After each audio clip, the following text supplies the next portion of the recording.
Welcome back. As promised, we've managed to connect with Venkat of Happiest Minds to talk more about the stake sale that we saw from Ashok Soota of 1.1% yesterday, and even the outlook on the IT companies based on what Accenture had to tell us.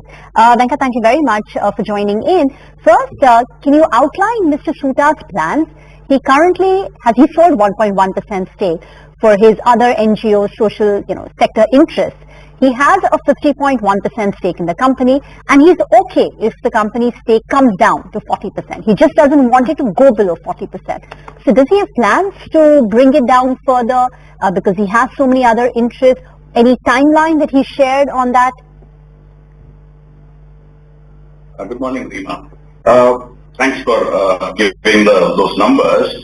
Ashok doesn't have any fixed time frame within which it comes down to 40%. It's one of the pillars of the design for perpetuity formula that we put in place, which is ownership, and ownership should not fall below 40%. That's what we have said. For example, when we did the QIP, he got diluted by about 1.8%. So as the company grows, the dilution or reduction in ownership percentages by percentage points. As we raise capital or as we buy large companies, or there can be many other circumstances. Along with that, he would also be selling a few percentage points, like you recently saw with the transaction, to fund his non-governmental, altruistic other objectives that he has in place. But he would be selling his stake to the tune of a few percentage points. Both. When the company raises capital, he'll get diluted, and also he would be raising additional funds for his activities, which is related to the not-for-profit venture that he has, which will be another maybe 1% or 2% whenever the time is not required, nothing in the immediate. Okay, all right. Venkatraman, good morning. That's about the stake sale that happened yesterday, but we also got a big update overnight, and that's Accenture reporting numbers. Muted showing the organic growth guidance was at 0 to 3%, outsourcing was in mid to high single digits, but in their guidance they said there is no significant improvement in discretionary spends. That's what they're assuming. Can you give us a sense of how the industry dynamics have been in quarter 2 and what is the outlook looking like? Quarter 1, we did reasonably well, 3.5% of sequential growth, and year-over-year, 15% year-over-year. So if you look at that, compared to the commentary that we have heard from Accenture, we have done significantly better than them, and maybe if that's what they are talking for the industry, significantly better than the industry.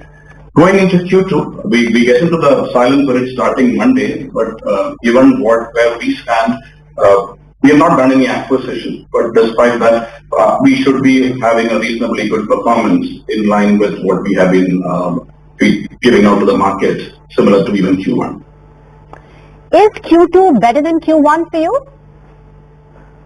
I would hold on from answering that because we go again on to a silent period starting Monday. Today is the quarter end. But we are doing reasonably well, is what I would like to say at this juncture. We'll come back to the markets with how we've done for Q2 and how we look for the rest of the year.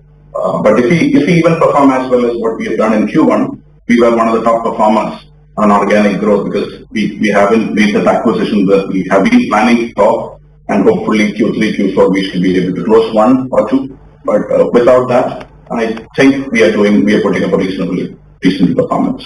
So Q2 you've done reasonably well, and you're hopeful of 1 or 2 acquisitions closing in Q3 and Q4. And on discretionary spend, is there a pickup in the last 3 months versus what we've seen in the prior 6 months, or is it status quo? It's almost, I would say, status quo, because there is that wait and watch that's happening, Reema. Because things are changing quite rapidly. People are taking it on a quarterly basis, but we are continuing to see new logos, sign-ups, and additional contract bookings. That's happening as we speak, but ramp-up is taking slightly longer than maybe what we expected. Okay, all right. So ramp up is taking slightly more time than what was expected. The other thing that Accenture said in their results is that they got around $200 million of revenues from generative AI in this quarter. You have partnered with Microsoft. Have revenues started trickling in, or it will take a while because before we see that happening with Indian IT companies? It will take a little while before we start actually, calling out that number.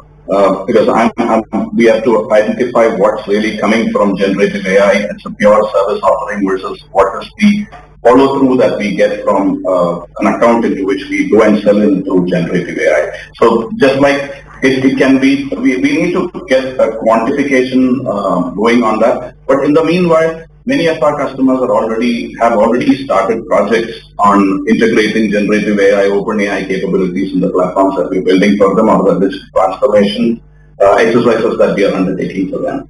So that's in place.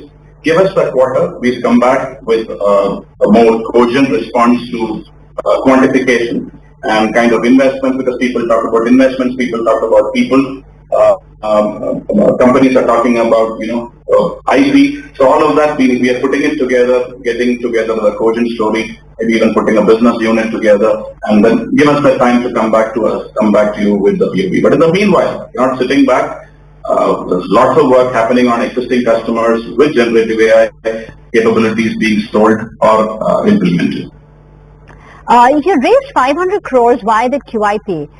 These one or two acquisitions that you're hopeful of closing in the second half of the year, how much of the cash will you be able to utilize, or after we see, say, two acquisitions, do you have the firepower to close another acquisition, say, in FY25 in the first half?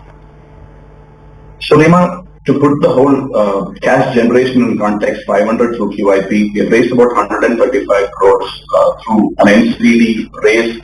We've got about another 500 crores to 600 crores on our books as free cash. Yes. And the internal accruals of about 200 crores a year. So, we look at it on a collective basis, and that gives us the firepower. If for the right acquisition, if we have to raise capital, we will do that, but that may be in the future. But right now, we have what we have in place. We can do the one or two acquisitions that we are aspiring to do or targeting to do. Any more details on the size of these acquisitions? Because you're clearly in talks with them right now. It seems to have reached, a finalish stage. Let me put it like that. I'm sure we'll come back to give that happy news first. But there are, like I've been saying, we've got about 2 to 3 names in the pipeline in various stages of discussion. We have not signed up anything, and how these things, they are binary. If it breaks down, talks break down, you are left with nothing. But mostly, if it goes well, you have the acquisition and the sign-up happens. So it's kind of binary. Wish us well, and we hope to come back to you with some good news soon enough. Okay, all right. So speak to us first up after those updates come by as well. Thank you, Venkat, so much for joining us and taking us through this update and a lot more that's happening in the industry as well. That's the word coming in from Happiest Minds. But for that, we'll shift our